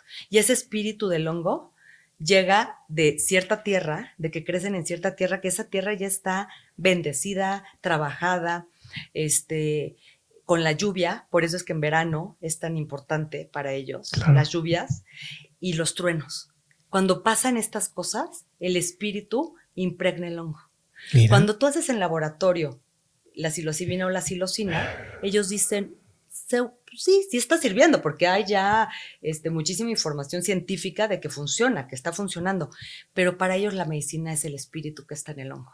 Claro. O sea, ellos te dan hongos, o sea, te los dan los hongos así frescos. Que fíjate qué interesante, porque los estudios que hay con hongos alucinógenos en el sentido de ciencia y de depresión hablan de que cada 6 meses hay que volver a hacer o sea, me suena más Big Pharma la idea, ¿no? Lo vamos a hacer Big Pharma para que cada 6 meses tengas que tener tu sesión que va a costar como $2,000, obviamente. 2,800 en la más barata cuesta. No, entonces vamos a ponerlo lo más caro posible para que cada 6 meses lo hagas. Y sin embargo, las experiencias que yo tengo con gente que ha probado hongos o LSD, o sea, obviamente con gente muy guiada, o incluso ayahuasca, es una sola vez en su vida y nunca más. Nunca más. Entonces, ahí es donde creo que sí, si está hecho en laboratorio, carece de algo. Sí, carece. Y eso es lo que está pasando en el mundo. Hay varios países que ya los despenalizaron y lo están regulando, pero están regulando lo sintético. Sí. Y estuve en un evento en MAPS, en Colorado, hace unos meses, y sí, al último día llegaron pueblos originarios de Estados Unidos, de Norteamérica, a manifestarse. Claro. Es decir, no están tomando en cuenta los saberes ancestrales. Totalmente. Así que en el centro de esta iniciativa están los pueblos originarios y está la salud pública. Ok. Y entonces, ¿por qué? Porque es una locura la medicina manejada con esta cosmovisión. Totalmente. Esta cosmovisión, además de unidad con el planeta, de comunión con el planeta. Ellos nunca, ellos protegen porque saben que está vivo y que coexistimos. Uh-huh. O sea, coexistimos con el planeta. Ellos tienen una cosmovisión. O sea, ellos dicen, por ejemplo, pues las veces que se necesite. Si con una te curas, pues ya, ¿no? Así. Claro. Pero, por ejemplo, ellos tienen desde los niños, toman medicina, toman hongos desde los niños chiquitos. Ellos, antes de tomar una decisión, comulgan y hacen comunión, y entonces empiezan la plática para tomar una decisión. Dentro de los pueblos hay abuelos y abuelas que dan medicina, hay abuelos abogados, hay abuelos recolectores. Tratan le llaman los niños santos, ¿no? Los tratan, una vez que los abuelos recolectores van a cierta hora a recogerlos, los tapan como si con una cobijita para que no les dé la luz, ¿no? De ahí a que es la ceremonia. O sea, la cosmovisión es muy diferente a la biomedicina, y yo creo que estamos en el punto, otra vez regresando a ese momento en la humanidad que sí necesitamos regresar a lo ancestral, regresar a lo básico. Y me encanta hablar de esta revolución. La revolución es el regreso al punto cero. O sea, es un regreso al origen, a quiénes somos, de dónde venimos, reconectarnos con nuestra esencia. Y eso lo hacen los hongos. Okay. O sea, los hongos te pueden curar una enfermedad, claro, pero te reconectan con tu ser más sabio, con tu ser curador, porque exacto. te curas tú sola. Exactamente. ¿No? O sea, realmente los hongos son un catalizador, pero nosotros tenemos el poder de curarnos. Entonces, lo primero es vamos a quitar las penas. Las penas. Y luego, ¿cuál es el protocolo para salud mental? Para salud mental ahorita están en la lista 1 de la Ley General de Salud, es decir, junto con heroína, cocaína, prohibidas. ¿no? Uh-huh. Está prohibidas. La estamos pasando la psilocibina y la psilocina, que son las sintéticas, a la lista 3. La lista 3 es donde están medicamentos como metilfenidato y todo eso, sí. O sea, con receta médica. Sí. Tú vas a ir, si quieres tener una sesión con psilocibina o psilocina, con tu psiquiatra o con tu médico que sí tenga cédula profesional, y puedes tener una sesión con él. Y los hongos no encajaban en la ley. No encajaban. Entonces estamos abriendo un nuevo capítulo en la Ley General de Salud para enteógenos. Oh. Enteógenos ahora se le llama porque queremos en el mundo quitarle esta connotación ¿como psicotrópico? De psicodélicos, ¿no? Yeah. O sea, cuando tú dices psicodélicos trae este rollo de hippie, ¿no? Y luces de colores. Y los enteógenos, y en realidad es los psicodélicos y los enteógenos, lo que quieren decir, si te vas a la raíz de la palabra, es esta conexión con tu Dios interno o con tu ser sabio, ¿no? Entonces, pero bueno, abrimos un capítulo nuevo para enteógenos donde hay todos artículos para la protección de los pueblos originarios. Ah, qué bueno. Una es los saberes de los pueblos originarios van a estar protegidos por ley para que no venga una Big Pharma a querer patentarlos, que ya pasó. Ya ha pasado con otras sustancias. Claro. Queremos proteger los lugares, ¿no? O sea, para ellos, como te decía, hay lugares donde crecen estos hongos que son sagrados. Sí, que no pueden venir aquí a meter máquinas y empezar a crecer Entonces queremos proteger también esos lugares. Wow. Y que ellos sean parte de los programas de salud mental del país. Entonces, que empiece a haber estas clínicas, imagínate, multiculturales, ¿no? Multidisciplinarias, donde llegue un adicto uh-huh. y puede estar un abuelo o una abuela con un psiquiatra, con un coach. Sí, como hacemos en adicciones, pero ahora sí meter a las personas que sí le saben. A los pueblos originarios. Sí. Aunque sí te voy a decir que en la parte de adicciones tendríamos que hacer mucha más investigación, porque si el problema muchas veces son las sustancias y luego lo transformamos a otra sustancia, sí luego hay problemas de... Pero está comprobadísimo que no genera nada de adicción. Ah, no, ya lo sé. El problema no es la adicción de la sustancia, es la adicción de acá. Oye, yo no conozco una persona que quiera volver a hacer una ceremonia después de una ceremonia como... Fíjate o sea, son fuertes. Pero fíjate son fuertes que... como para... Ay, me echo otra el próximo fin. No, espérame, déjame... Pero lo veo, ¿sabes con qué? Con los chocongos. Ah, bueno, ahí está otro tema, ¿eh? De verdad... Lo veo mucho con eso. Cada fiesta chocongo. Chocongo, ya hay barras de chocongo. Claro. Y los mezclan con alcohol y con otras sustancias. O con THC. Y con THC. Y luego llegan y se meten el ribotril porque no pueden dormir. Y luego despiertan y se meten la anfetamina porque... No, de verdad. Sí, es que sí. vamos a hablar la neta. O sea, ya ya es un cóctel. Ya tienes tu cóctel para despertar, para dormir, para... Así se murió bien, Elvis. ¿no? O sea, para pasármela bien en la fiesta, y es peligrosísimo. O sea, no tienen idea el daño que le pueden generar al cerebro y al cuerpo. O sea, tú lo sabes. Totalmente. Hay mucha gente que está llegando a terapia peor. O sea, que dice, hice una sesión y no sé qué me pasa, estoy con ataques de pánico, con muchísima ansiedad, estoy como todo abierto, ¿no? Puede tener un ataque de despersonalización. Porque no lo tomaste como se debe. O sea, y parte de lo que queremos hacer sí es para uso terapéutico, y por personas que tengan experiencia real, probada, en el manejo de enteógenos. Cuidado. Ahora, ¿cómo se va a medir eso? ¿Cómo vas a medir? O sea, va a haber programas a lo mejor académicos por parte de los pueblos originarios. Vas a tener que hacer prácticas, porque eso sería increíble, ¿sabes? Prácticas con ellos. Sí, o sea, que tú dices, oye, yo soy psicoterapeuta, no soy médico. Yo no puedo recetar, obviamente. No puedes recetar, pero eres psicoterapeuta. Pero a ver, si a mí me dices, oye, a nivel ahora sí académico, ¿no? Tú puedes ir con estos pueblos originarios a tomar tus cursos, obviamente hacer las sesiones y después de ciertas horas se te da un permiso para poder hacer esto. Exacto. Eso sería magnífico. Eso es la idea. Wow. La idea es que desde la Secretaría de Salud con pueblos originarios se haga como una currícula. Sí, exacto. Para poder dar enteógenos, y parte de esa currícula es vivir la experiencia con los pueblos originarios. Entonces el comercio de estas cosas van a ser una por parte de farmacéuticas que van a ser la psilocibe, pero también va a haber una parte de venta directamente de enteógenos por parte de los pueblos originarios que apoyaría económicamente también a ellos. Y también lo que queremos, y de verdad creo que el gran problema del tema cannabis que no salió es porque salió para uso lúdico. Ya es uso lúdico, digo. Ya lo usan. No, pero con amparos, o sea, realmente es ilegal. Y el tema de quién, cómo, dónde, ¿no? ¿Quién lo produce? ¿Quién lo vende? ¿Cómo o sea, exacto. Está atoradísimo ahí, porque un poco la idea del gobierno era que ellos producían. ¿El gobierno se encarga? Iban a dar la semilla, escogían a quienes la iban a sembrar, y el gobierno iba a abrir estas farmacias como estos centros de cannabis y ellos vender, ¿no? Claro. El problema es que no está pasando, ¿no? Y nos estamos perdiendo de verdad de una gran medicina que bien manejada también es impresionante, ¿no? Pero bueno, pues ahí está en la calle y el mercado negro pues también, ¿no?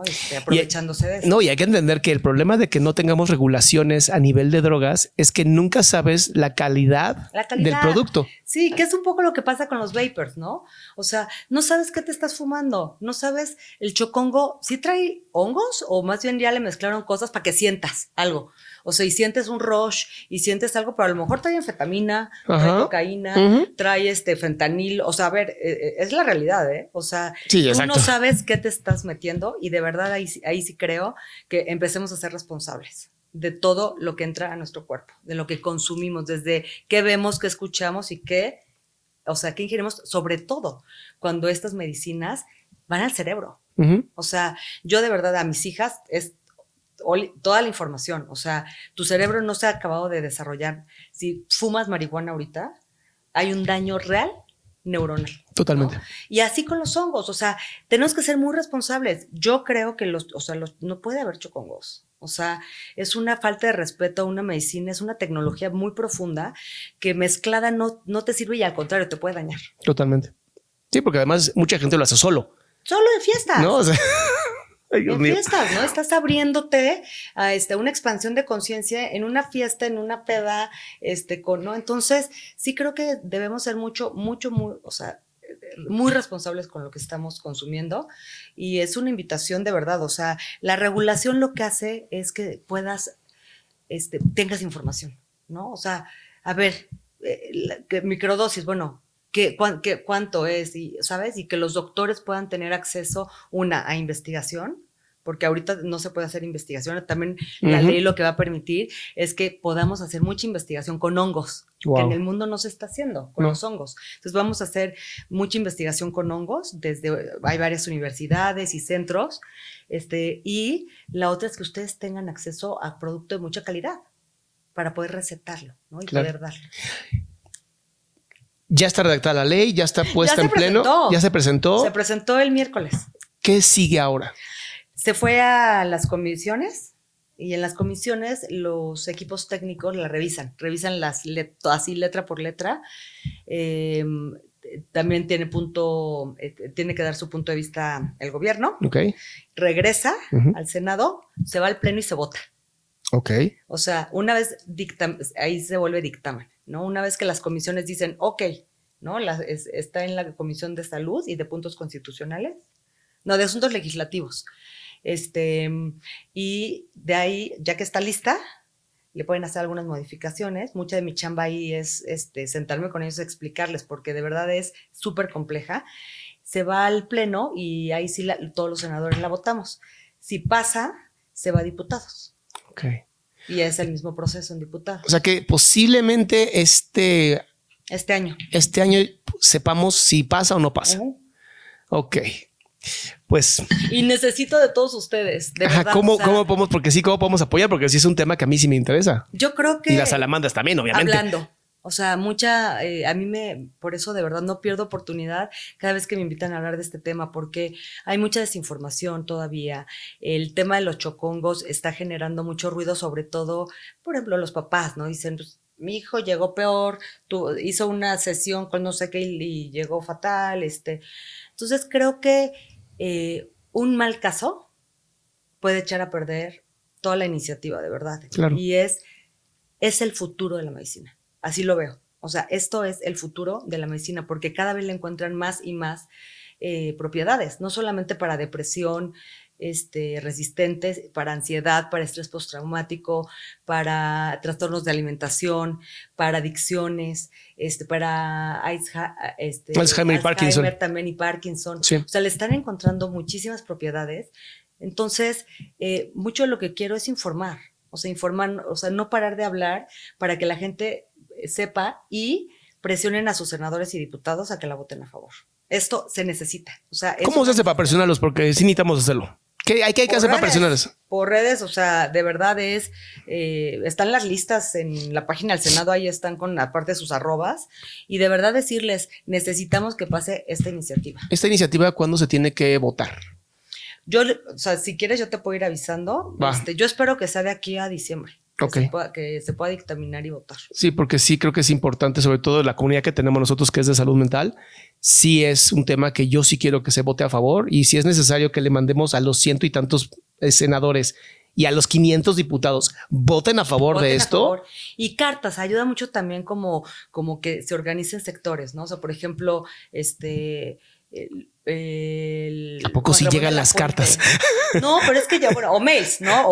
Pero no, sí, wow, ¿en serio? Y tenemos la obligación como legisladores de contestar todo lo que nos llega, mails, mensajes. Acaban de escuchar algo muy importante. Están obligados a contestar correo electrónico. Por ley. Tenemos que contestar los mensajes que nos mandan. ¿Qué pasa si no te contestan?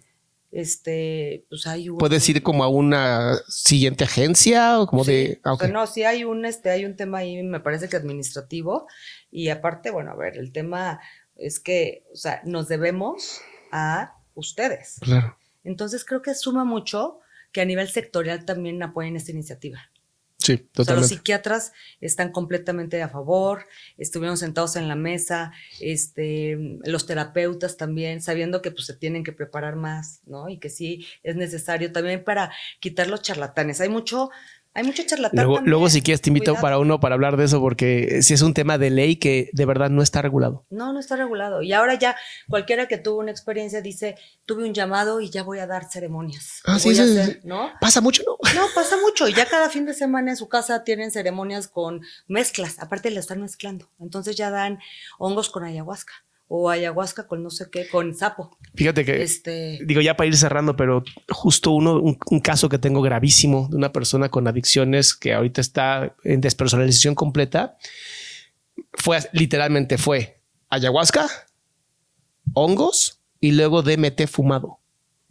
¿Sabes lo que le pasó? Desconectar. 2 años encerrado en un psiquiátrico, no regresaba. Y ahora que regresó, casi no habla. Es un tema porque además, por desgracia, pues con un hombre de familia, ¿no? Sí. Que dijeron, te vamos a curar una depresión terrible. No, lleva 3 años completamente intentando salir de ese lugar. Intentando regresar. Regresar. De verdad, sí, esta iniciativa lo que busca es regular eso. O sea, wow. Tengan mucho cuidado. O sea, no puede haber, o sea, y sí me atrevo a decirles charlatanes porque no tienen la preparación ni el conocimiento. No porque tuviste una experiencia. Ya eres maestro. Ya eres maestro. O sea, estoy hablando que los abuelos llevan años, casi toda su vida, navegando estos espacios. Sí. Saben perfectamente cómo entrar y sacarte de una experiencia así.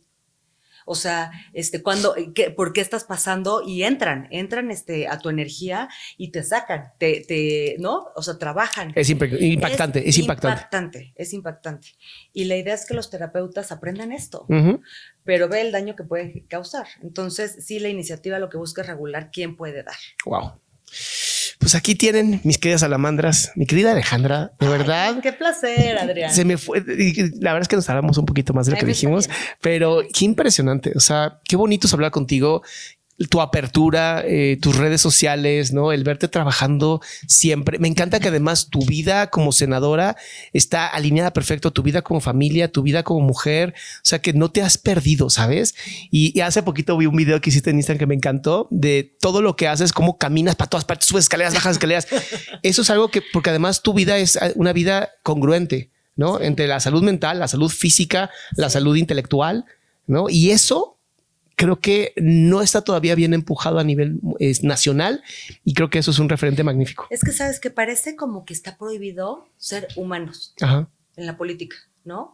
Y equivocarnos y vulnerarnos y hablar de nuestra vida con toda apertura y conectarnos desde ahí con la gente. Y creo que es un gravísimo error porque entonces se vuelven muy lejanos, ¿no? Uh-huh. Y hasta el cómo hablan y cómo parece que se ponen un disfraz y de verdad, o sea, tú estás hablando así con un político y de repente se sube y cambia el tono de voz y cómo habla y todo esto, ¿no? Y yo creo que la política es la representación de la gente, pero a través de un canal que soy yo y tengo que ser auténtica. No puedes ser política si no eres auténtico. Bueno, creo que ya no. O sea, creo que la nueva ola de políticos se huele lo falso, ¿sabes? Sí. Y lo falso ya choca, o sea, de verdad es muy molesto. Y lo auténtico pasa por vulnerarnos y ser quienes somos. Y a ver, mi prioridad son mis hijas y mi familia. Me he dado el tiempo para estar con ellas pero también me encanta trabajar, ¿no? Y que tengan esta mamá que además abiertamente les platica de las ceremonias que he hecho, del camino que he vivido, de mi depresión, de mi ansiedad, o sea, sí. Abiertamente porque creo en eso, creo en la transparencia, en la honestidad, en la lealtad, creo en la vulnerabilidad, creo en la conexión a través de la empatía, ¿no? O sea, ¿por qué el tema de salud mental me está tan cercano? Porque yo pasé por ahí. Sé perfectamente por qué una persona puede llegar a decidir quitarse la vida. Eso es lo que me encanta de ti, que el tema de salud mental para muchas personas que lo han vivido es un tema completamente oculto. Sí. Y entonces el guardar silencio también es mentir. Sí. Y tú eres de las pocas personas que conozco que además en política pública, en social, en persona, hablas de un tema que es vulnerable, que obviamente pues, la gente la puede usar incluso para atacar, pero estás dándole la voz a literalmente 1/3 de la población, nada más para que se enteren, ¿no? 1/3 de la población sufre algún tipo de trastorno mental. Que un político, política en tu caso, estén abriendo estos temas, nos ayuda a todos y todas. Sí, y hablar, por eso es importante. Hablar. Sí, lo tenemos que, es un tabú. Es un tabú. Es un tabú decir, y sabes también otra cosa, y también en la iniciativa está el derecho máximo a al bienestar y a la salud. Porque muchas veces dices, no tengo depresión, no tengo ansiedad, pero hay algo que no sé por qué no me siento bien. Claro, sí, el bienestar. Es esta incomodidad, ¿no? Este vacío, que vemos mucho, que está pasando mucho, pero no caen en ninguna enfermedad, pero hay una falta de bienestar, hay una falta de salud. Y viene la iniciativa como derecho. Wow. El derecho a la salud total. Y pasa por sentirme pleno. O sea que ya los seguros van a tener que tener también el área de salud mental. Sí, en Estados Unidos fíjate que lo están queriendo meter, que ya los seguros, o sea, es de tal magnitud la crisis que los seguros tienen que empezar a pagar, hay una buena discusión, temas de terapias. Sí, que más o menos algunos sí lo pagan, pero en México nadie. No, en México. Es más, está con una cláusula casi que está prohibido. Y hay un tema también muy importante que es el de adicciones, sí, en donde tampoco hay dinero. Este gobierno cerró muchísimos centros de adicciones, por desgracia que eran, pues sí se apoyaban del gobierno y sector privado y se cerraron. Y pues tenemos un problema gravísimo porque la gente dice, bueno, pero los gringos son los que tienen el problema. Ajá, pero también viene para acá, baña para acá. No, está aquí impresionante. Fíjate que una buena noticia, muy buena noticia, hay una nueva comisión de salud mental y adicciones. Fusionaron tres organismos, o sea, Sí. la de la CONADIC, que es la de adicciones, una de salud mental y otra de psiquiatría, me parece. Bueno, son tres que sumaron y ahorita está la Comisión de Salud Mental y Adicciones, con dientes. Ay, por fin. Sí. Por fin. No, me reuní con ellos, de verdad, fue así, dije, ¿cómo? Esta es la comisión con la que tenemos que trabajar. Claro. Justamente, ¿no? Y están muy apoyadores de la iniciativa, ¿eh? Wow. Sí. Pues Ale, muchísimas gracias por abrir tu corazón y abrir tu iniciativa a este lugar. Obviamente sí te pido, por favor, avísanos. Sí. De otra manera yo te sigo en redes sociales, entonces voy a saber cuando lo estés haciendo. Síganme en mis redes. Pero sí, nos vamos a poner todos de acuerdo y todas de acuerdo para, en cuanto sea el momento de la votación, por lo menos unas semanas antes, empezar a empujar. Los invito al Senado, o sea, estar ahí arropando la iniciativa. Vamos a hacerlo. Ayuda muchísimo. Y sí he visto en estos 2 años de camino también todo es perfecto. En estos 2 años una gran diferencia en apertura de los senadores. O sea, el primer evento que los invité me decían, ¿qué es eso? ¿Qué es psilocibina? ¿Qué son hongos psilocibes? Hasta que les decía, los hongos de María Sabina. Me decían, claro. Los hongos mágicos, no sé qué. Y últimamente me han dicho muchos, me sumo a tu iniciativa. ¡Ole! Me interesa muchísimo. Porque sí se ha hecho un muy buen trabajo de desestigmatizar, ¿no? La medicina. Y ya estamos ahí, ya se presentó, ya está siguiendo su camino legislativo y esperemos que se vote muy pronto. Wow. Pues muchas gracias, Ale. Gracias a ti. Salamandras, ya saben, nos vemos pronto.